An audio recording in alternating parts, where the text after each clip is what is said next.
Right. Okay. Hi, everyone. Welcome to the Academy of Astrology UK and Meet the Astrologer. And today we're very pleased to have Sue Tompkins. And Sue is one of the most renowned UK astrologers, UK-based astrologers who teaches internationally.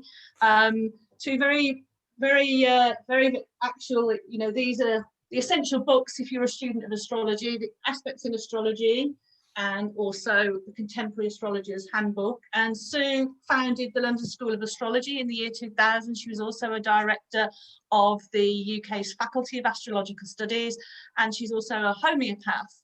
And as I say, these are really recommended books for students. Rod and I were actually Sue's students a long time ago. Yeah. Sue was my first astrology teacher. It's mine too. And Sue's going to be giving a talk for the Academy of Astrology on Saturday afternoon at 5 p.m. UK, and it's basically a crash course in mundane astrology, which kicks off our whole program of events and talks with all sorts of fantastic different astrologers, famous astrologers, different sort of techniques for astrologers, different sort of aspects of astrology. Sue's is called a crash course in mundane astrology, so it really is the best introductory lecture that we can have to start this. That she's the best person to start this off for us. And Sue's going to be talking about the various techniques in mundane astrology and which ones are useful and which ones are perhaps not so useful, and also looking at the current Saturn-Uranus square. And I wondered, Sue, if you wanted to say a little bit about your talk, a little bit of tease about Saturn-Uranus and what you're going to be talking about on Saturday afternoon. God, I have no idea. I have no idea, Mandy. But the Saturn-Uranus square we're all experiencing all the time, really. The square makes 3 exact hits. We're sort of in the middle of quite close. It's quite close right now, but I'll be talking about it, but it's what we're witnessing now, really, in different ways. So I don't want to say anything more. But I mean, that's what I liked a lot about when you and my teacher, and obviously at conferences I've been to your talks and other things that you've done after that. I think you've always been very good at making really interesting observations, and we will get some of those, I'm sure, on Saturday. I remember you saying to me that, saying to the class that Uranus is associated with Australia, for example. And I remember another thing, sort of you saying that I'd never heard anyone say before about Pluto can be associated with dogs because of the idea of Disney's Pluto. And, just sort of really helping us to think about it differently and make these connections that we might not already make. So we look forward to a lot of that on Saturday. Thank you, Mandy. It was so interesting because I think that Uranus with Australia things is so interesting, because when Monday started that, my first thing is, yes, I think I remember that too. the Uranus with Australia things is always fascinating. I think it's more that if you live in Europe and you're visiting Australia for the first time, that will often happen under Uranus transits. That's what I noticed for myself when I went to Australia. And it's thinking about that.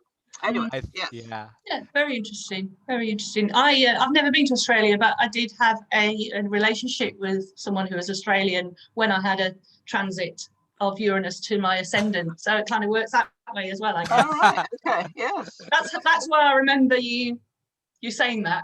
Yes. Sticks in my mind.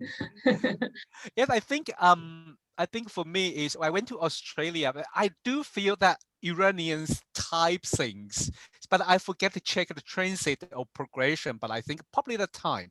But it was very interesting because if I use the the ACG map or something, I think my Uranus IC line was right across Australia. So I was focused on that bit rather than check transit. Okay, well, whatever. Yeah.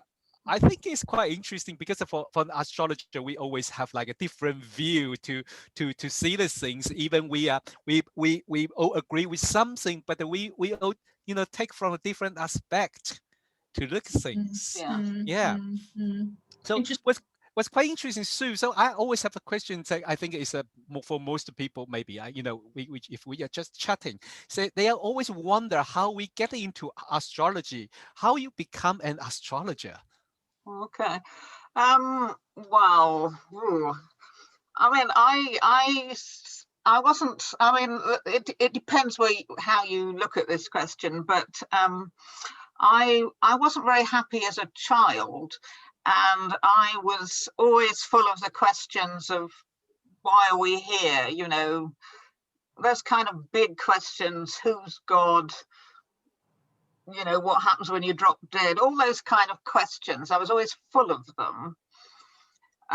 You know, not the sort of questions that children are full of, but I was full of them. So I think that's a bit of a backdrop, really. And then when I was 18, I read Linda Goodman's Sun Signs, and I thought, my goodness, there's something in this.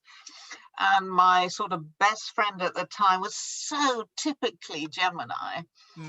I was just obsessed.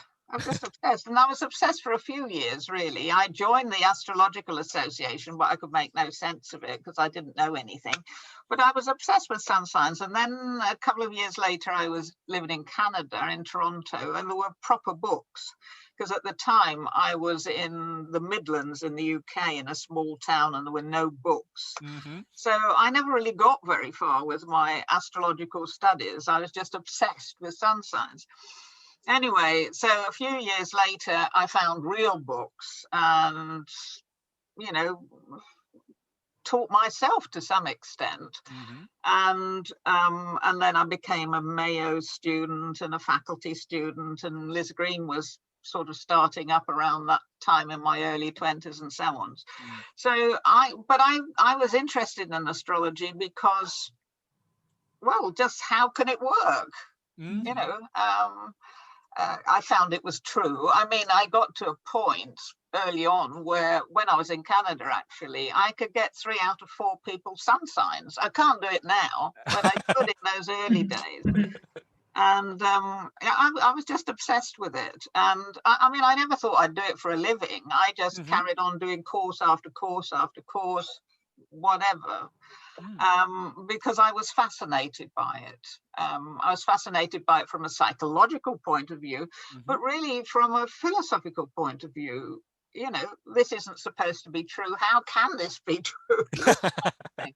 So I found it very exciting. And it never occurred to me I could do it for a living. And then eventually I got my faculty diploma.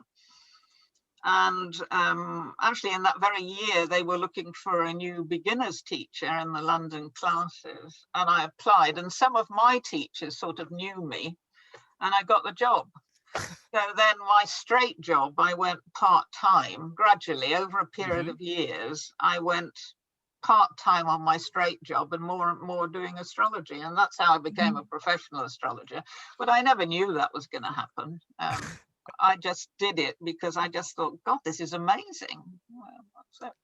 So it's like following your passion, really, isn't it? It was, yeah. Absolutely. And I think sometimes astrologers, what we might call ourselves serious astrologers, you know, we forget the importance of sun signs. You know, the sort of the sort of 30 words you get in a newspaper for each sign, and people use that as an example of why astrology doesn't work. But we forget, I think, the importance of that, because I think for most of us that was our first exposure to astrology. And Linda Goodman, for many of us, was a big one as well, wasn't she?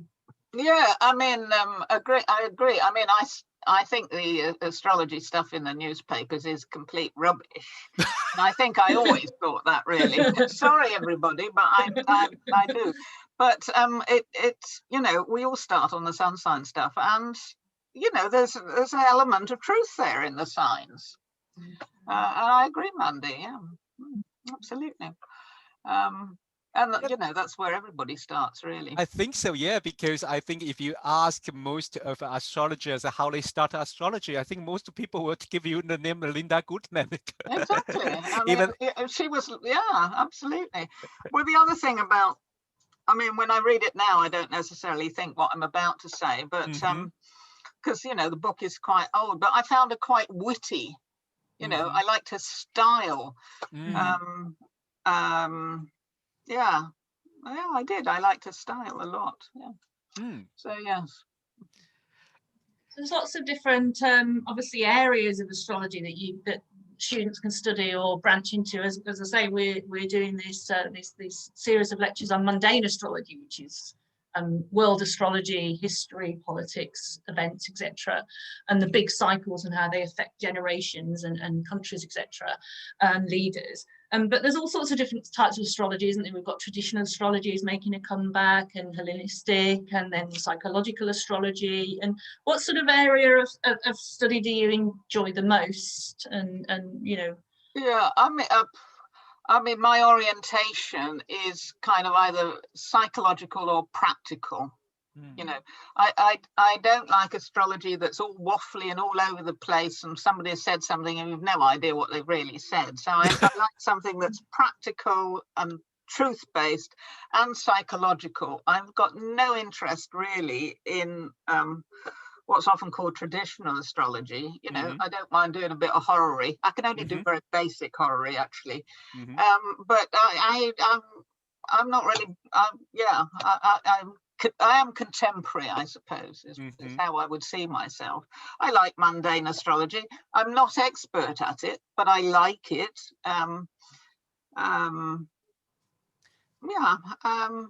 Whatever. I mean, for me, the important thing about astrology is still,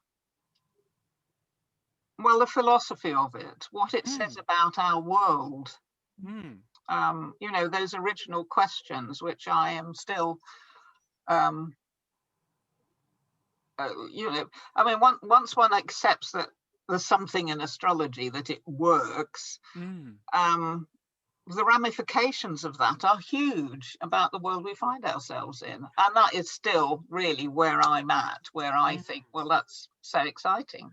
I think that is quite important. Okay, when I was back to Taiwan, when I was self-taught, learning by myself, learning by books, no one will mention about the philosophy behind, and no one will ask you question. What's the philosophy behind astrology and the idea? Because I think they were kind of very fundamental and quite important. How we see the words, and then the relationship between the individual and the universe. And I think that is kind of something miss if you, what should I say, if you don't really, if someone didn't tell you about that. Yeah. I mean, I think you have to do astrology to recognize that, because I think some people, you know, Joe Blogs that you might meet might think of astrology very much like they would think of reading the cards or the tarot.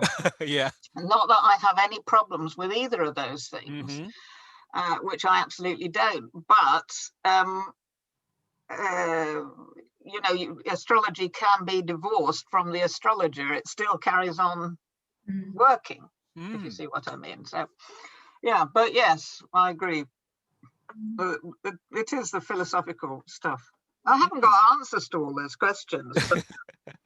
But I think that's what keeps us all as perpetual students of astrology. Even someone like yourself who's got more than 30 years experience as a professional astrologer, and people like myself who, you know, a lot less than that, but we're all, and people starting out, we're all perpetual students of astrology. Like you said at the beginning, Sue, you started asking those questions very young, and you're probably still asking yourself those questions. Yeah, absolutely. Yes. I think a lot of people do ask themselves that question, but they don't come to astrology, which does. I mean, one, you know, as you said earlier, I'm a homeopath as well, which a lot of people will think, how does that work? You know, how can, it has very similar the critics are very similar. How can homeopathy work? There's nothing in the substance, is what they'd say. It's not measurable. And other people would say, well, my planets are too far away, you know, all this stuff about science and everything. Oh, I forgot what I was going to say now. Complementary, isn't it? It's well, I don't, in a sense. Well, maybe, but I'm very much, I suppose, you know, what does work? If something works, that's what has to be tested, really, you know, and not in this kind of contemporary science way. That, you know, everything statistically has to be, anyway, whatever. Don't get me started. The one thing I always notice when I study in the school with Sue, the one thing I was always wondering, is that Aquarius based or something else? It's like Sue, when student answer the question, when student ask question to you, like oh, what about this and that, or what about so and so, there is a half of time Sue's answer would be like beginning with I don't know. Yeah, well, I'm never frightened to say I don't know. Yeah. And over the years, I found that students find that quite helpful.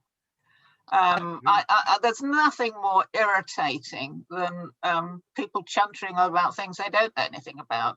And the other thing about getting older, I'm a tiny bit older than you two, is that the older you get, the realise there's very little you do know about anything, really. Yeah. Even things you're expert at, you still have a portion of the truth rather than the whole thing. So, yeah. Yeah, I quite like it. I think that would be the part of like kind of very Aquarius. I just tell the truth. I don't know, you know. Then we can start from there. And I think that influenced me quite a lot when I study astrology or when I teach astrology. Then students ask me the question. Most of the time, I would try to rush into the answer I know, but then I would stop saying, "Wait a minute. Do I really know about the things they're talking about? Do I really understand what they're talking about?" Yeah, but going back to, you know, you were bringing Aquarius, which is my sun sign, into it. But you see, I think all of our astrologies will resonate to what our particular chart is. So, you know, my chart you could look at as a war between Aquarius and Scorpio. You could, if you wanted. There's lots of different things I'm not going to go there, but there are lots of different things you could say. But I think all of our astrologies obviously reflect who we are. It's the same with psychology, isn't it? You know, Jung would say this, Freud would say that, Sartioli would say something else, and each of their ways of looking at it are reflected in their horoscope. So in a sense, again, they have a portion of the truth. That is that's quite interesting, because what you mean is like the way we look at astrology is also a reflection of our natal chart. That's kind of quite cool. I think this for most astrology students, they would kind of, oh wow. So I don't know whether they will say wow, but I think that has to be the truth, isn't it? Yeah. Well, I've heard it said that you know, some astrologers are more sort of Neptunian, others are more Uranian, others Saturnian, and all yeah. You know, and I guess that's something that you, depending on sort of, you know, the way you look at astrology and how you use it.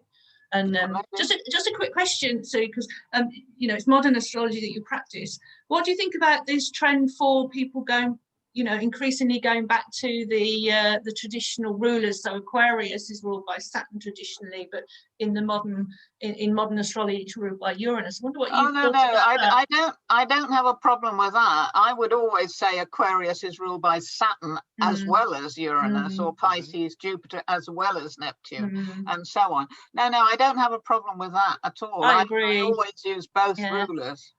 I agree. I would love all my Aquarius stuff to be ruled by Uranus, but I really think it comes down for me on the side of Saturn more than anything. Well, an astrologer you may be familiar with, Lynn Lovell, who was my student years ago, who was a fellow Aquarian, and she used to say of Aquarius that we like an unconventional rut.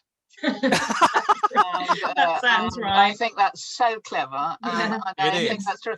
I think sometimes what astrology students do is they confuse the planet Uranus with the sign Aquarius, Yes. and of Very course different. in astrology, Aquarians as astrologers are often Uranian as well, Yes. particularly, but you needn't be. You know, the ruler and the planet are different, aren't they? I mean, Jupiter's not the same as Sagittarius, for example. No. It's take Anyway, time. Yeah, take time to understand this bit. It's like yes, I mean it's very interesting, and I think that is kind of crucial to understand the difference between Uranus and Aquarius. I think that's in the foundation level, you have to like working a little bit harder to understand the difference between the two. I think. yeah, Yeah. maybe. But yeah, anyway, I agree. Saturn as a ruler as well. Yeah, it's interesting actually. We're talking about Saturn and Uranus, and obviously with that square at the moment, that's an example of it's in the sky, and we're talking about it. And obviously, you're going to talk about Saturn Uranus from the sort of mundane level on Saturday afternoon. So we'll be looking forward to that definitely. Yeah, I think I have a final question because as a tutor, as a teacher, been so many years. I mean, I have some student now, and I have like always like when I teach them, I always like, oh, I have something I really want to tell them, but you know, I mean, be an astrologer, be a teacher teaching astrology for a long time. Do you have some advice to the young astrologer or to student? I don't know. Do you have something Well, to share? Yeah, well, let me just, do I have advice to students? Well, you know, just enjoy it, really. I think the most important thing is to really try and learn the planets. If you've got a good planetary understanding, you can go places.